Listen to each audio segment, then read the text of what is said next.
Saya ingin lanjutkan lagi dengan Mas Diman dan juga Mas Arya. Pertanyaan saya yang menggantung tadi, tapi saya kaitkan juga mungkin dengan Partai Golkar tadi. Pada saat mendeklarasikan Gibran dan juga menjelaskan kenapa anak muda ini perlu mendapat porsi yang penting ya di 2024, karena di Partai Golkar juga ada tuh kepala-kepala daerah yang diperkenalkan satu persatu oleh Erlangga Hartarto. Nah, saya kembali ke pertanyaan saya tadi, di Jawa Tengah sendiri bagaimana dengan porsi kepala daerah? Artinya mesin kerja partainya bagaimana gitu.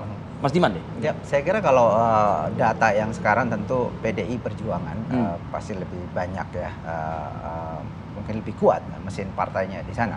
Itu tentu satu modal politik yang penting ya, karena untuk efeknya kuat nggak buat menyokong salah satu kandidat? Kalau mesin partai ini bekerja secara maksimal misalnya, saya kira akan kuat. Misalnya pada Ganjar Pranowo saat ini kan masih ada kekurangan awareness publik pada dia sekitar 15% gitu. Masih ada sekitar 15% yang belum kenal dengan Pak Ganjar Pranowo, karena itu butuh, di Jawa Tengah. Bukan hanya dia, tapi secara keseluruhan. Karena itu butuh mesin partai untuk kemudian memperkenalkan itu. Juga penting sekali ada mesin partai yang kemudian memperkenalkan kepada publik untuk memberi diferensiasi antara satu calon dengan calon yang lain. Tentu itu harus dilakukan oleh mesin, baik partai maupun relawan tentu saja di bawah. Jadi kalau pertanyaannya apakah ini penting, menurut saya itu penting. Tetapi di luar itu saya kira juga rekam jejak yang dirasakan langsung oleh publik itu tidak bisa dikalahkan sebetulnya oleh apapun. Karya yang sudah ada. Karya yang sudah ada yang langsung dirasakan oleh publik itu yang paling menentukan di dalam publik ini memilih pemimpin atau tidak. Karena itu, mana yang lebih banyak diserap oleh rakyat, oleh masyarakatnya? Karya yang dihasilkan langsung dari keterwakilan mereka yang ada di lokasi atau di lokal area mereka, atau yang dari pusat secara nasional yang dirasakan? Saya kira yang dirasakan langsung. Apalagi misalnya sekarang karena tidak ada incumbent. Jadi tentu pertarungannya pada masing-masing figur itu.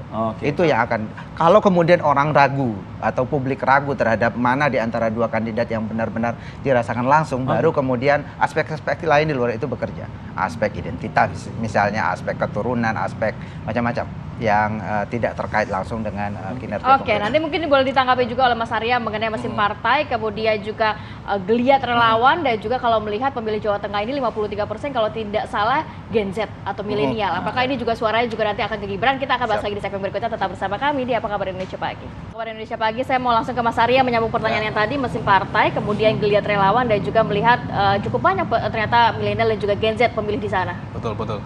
Ya, jadi kalau kita berangkat di Jawa Tengah dan dianggap sebagai kandang banteng, tadi saya terputus, saya mengatakan partisansip. Nah, di dalam literatur partisansip itu dianggap sebagai pemilih-pemilih yang loyal, yang secara konsisten memilih pilihan politiknya, baik partai maupun capres. Nah, di dalam teori ini ada, kenapa orang memilih itu? Karena ada parental transmission. Jadi ada penyaluran ide-ide, preferensi politik yang sebagai moral kompas dari anggota keluarga. Persoalannya yang terjadi adalah parental transition, bukan transmission tapi transition dari orang pertama di Republik ini, yang dia berangkat dari PDIP, tapi kemudian anaknya tersebar ya, kita nggak tahu, Gibran ada klaim misalnya ke Golkar. Nah, jadi sosialisasi politik justru tidak terjadi bahkan di orang pertama di Republik ini. Dari harusnya kan terjadi transmission. Jadi tapi ini transition. Nah, ini transition. Nah, ini bisa jadi mempengaruhi tadi mesin politik. Saya masuk ke mesin politik. Jadi PDIP memang menjadi salah satu mesin politik paling tangguh di Jawa Tengah ya, dengan rekod suaranya yang paling tinggi, meskipun tidak sampai ya 40%, masih di angka 30%. Tapi dia dominan di sana dan mempunyai janji. Kalau orang Jawa Tengah menyebutnya ngoyot ya, ngoyot itu mengakar. Ngakar, dari bahasa Jawanya ngoyot. Yang intinya adalah dia mempunyai jejaring bahkan yang di level kuat di sana, RT ya, bukan kelurahan saja, dia beberapa namanya lebih kecil lagi ya. Iya, dia mempunyai jaringan-jaringan sel ya, yang dia beroperasi di sana. Tetapi jika saya kembali lagi ke parental transition yang ditujukan oleh Jokowi, bisa jadi Jokowi kan nggak punya partai. Mesin dia siapa? Yaitu relawan yang loyal terhadap dia. Jika saya kembali ke data yang saya tampilkan, Jokowi 77%, sementara Ganjar insentif elektoral personal dan pemilih tradisionalnya itu 58% ya. Berarti Jokowi mempunyai investasi jejaring dan mesin politik yang sepertinya lebih besar dibandingkan Ganjar jika menggunakan magnitud gap dari perolehan suara di pemilu. Nah, bisa jadi itu mempengaruhi mesin yang akan dimiliki oleh Gibran. Jika misalnya Jokowi tidak secara eksplisit dia mendukung misalnya karena dia menghormati dia sebagai presiden, berdiri di semua Jadi kandidat dan kader seterusnya, partai. bisa jadi ada mesin yang beroperasi di sana. Ya. Nah, belum lagi jika kita tambahkan dengan misalnya mesin-mesin Ini menarik koalisi nih. partai. Karena gini, partai itu kan kita tidak pandang sebagai institusi saja, Oke. tetapi di November akan ada DCT, Oke. caleg yang menjadi jangkar-jangkar yang akan masuk ke rumah-rumah warga. Iya. Itu jumlahnya besar. Oke. Nah, jadi mesin itu oke. layernya banyak ya. Iya. Jadi ada dari figurnya, kemudian dari institusi partainya, dan dari organ-organ mesin, relawan, kemudian partai punya caleg dan seterusnya. Nah, itu yang akan mempengaruhi bagaimana pemilih yang partisansip tadi, dan sebagian tadi disebut ada pemilih yang rasional, mengambang, mereka swing. Jadi jika kita cek di survei, itu yang undecided voters, yang belum menentukan pilihan di antara 3 capres, itu sudah di bawah 10% ya, hampir banyak survei, Iya. itu banyak di bawah 10%. Jadi yang kira-kira akan bergeser sebenarnya tidak banyak. Iya. Nah, jadi secara nasional ya, secara di Jateng saya pikir juga angkanya tidak terlalu jauh berbeda. Nah, tugas dari mesin inilah yang kemudian bisa menggeser pemilih yang cenderung rasional dan masih menunggu, misalnya Baik. bimbang juga di antara Ganjar dan Bagaimana nanti Prabowo. programnya dilihat begitu ya, Betul, baru betul, karena dua-duanya visi. mempromosikan keberlanjutan Jokowi. Iya, Nah, iya. pemilih kan bimbang di antara dua itu di Jateng Iya, misalnya. iya, Nah, itu yang kemudian akan beroperasi. Ganjar itu masih akan meneruskan keberhasilan Jokowi. Kita nggak bahas itu ya. Oke nih gini, kita geser sedikit ya, karena kan begini. Saya yakin semua pasangan ini pasti berpikir di 3 wilayah yang memang menjadi lumbung Epicentrum. suara, Ya. epicentrum ya di pemilihan umum begitu. Jawa Barat, Jawa Tengah, nah Jawa Timur. Timur. Ya, Nah saya betul. ingin ke Mas Arya nanti sambung oleh Mas Diman. Mas Arya mungkin tipis saja mungkin. Jawa Timur bagaimana membaca ini? Apalagi satu, kalaupun jadi ya, meskipun sudah deklarasi tapi belum resmi ke KPU, Prabowo, Gibran. Sedangkan kalau Ganjar, Mahfud, Jawa Timur aman. Ya. Anies Mohaimin, Jawa Timur juga aman. Ya. Bagaimana Ya. Anda membaca ini? Ya, jadi Prabowo Gibran itu juga dibaca sebagai ada Jokowi di sana. Ya gitu ya. Jadi memang Sama seperti kayak di Jawa Tengah dong berarti kan? ya mirip. Ada jangkar politik Jokowi yang sudah dia bangun sejak 10 tahun yang lalu 2014. Ya, dia terakhir di Jawa Timur 65% Ya. perolehan suaranya. Cukup tinggi ya, sangat tinggi ya. Itu tinggi, meskipun di Jawa Tengah tadi lebih tinggi ya 78%.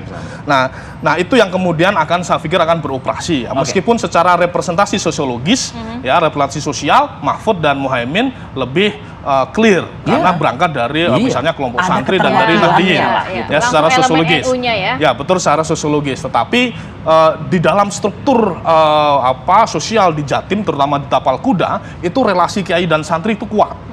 Jadi pemilih pada satu sisi dia punya independensi preferensi, tapi Oke. pada sisi yang lain dia melihat juga preferensi kiainya. Nah, Jawa Timur itu akan bermain siapa yang mempunyai pengaruh terhadap kiai satu sisi, dan siapa yang mempunyai pengaruh terhadap pemilih-pemilih yang Siapa di independen. antara Muhaimin dan Mahfud? Dua-duanya saya pikir kompetitif ya, Oke. karena mereka masih merawat gitu. Sepanjang karir politik mereka, saya pikir mereka masih melawat. Gitu. Oke, Mas Diman, Diman. terakhir dari Anda. Iya, kalau pertanyaannya yang terakhir dari siapa di antara Ah. Muhaimin dan Mahfud, di dalam survei-survei kita menemukan ada 3 sebetulnya tokoh NU yang paling banyak diapresiasi oleh publik NU sendiri, ya, terutama Jawa Timur. Pertama Mahfud MD, Muhaimin Iskandar, dan yang ketiga Khofifah Indar Parawansa. Ya. Jadi tiga-tiganya sebenarnya seimbang suaranya. Jadi karena itu kemudian siapa yang akan lebih dominan di antara itu, ya saya kira kalau untuk Jawa Timur akan sangat kompetitif. Tetapi lagi-lagi kembali kepada yang tadi, publik mungkin akan lebih merujuk pada capres. Dan di sini saya kira Ganjar punya kelebihan karena di publik kita secara umum dia dipersepsi sebagai pelanjut yang bisa melanjutkan kinerja Pak Jokowi. Sementara apresiasi publik pada kinerja Pak Jokowi sangat tinggi, begitu ya, sekitar 80-an%, 75 sampai 80%. Meskipun yang ada di kabinet adalah nama Prabowo Subianto.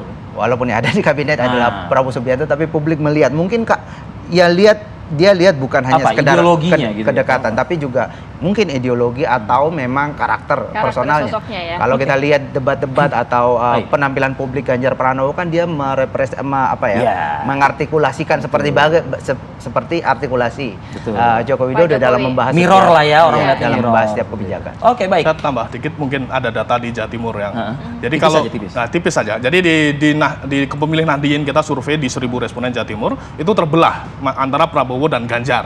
Dan tadi ada variabel Hovifah. Kita nggak tahu Iya. Hovifah sampai sekarang belum tahu. Ya, belum Kalau tahu. Hovifah ke Prabowo, nah itu bisa jadi menjadi mesin Suara, Prabowo juga iya. karena Oke, dia efek. gubernur incumbent. Jadi kita lihat nanti beberapa hari ke depan komposisi tim sesnya seperti apa. Karena oke. ketiga capres masih juga masih belum kan. Baik. Terlihat nggak nanti pada saat mendaftarkan hari Rabu di KPU ya? Baik, terima kasih banyak Mas Arya. Mas Mas Saidiman, Diman, terima kasih terima banyak. kasih. Mas Arya, terima kasih.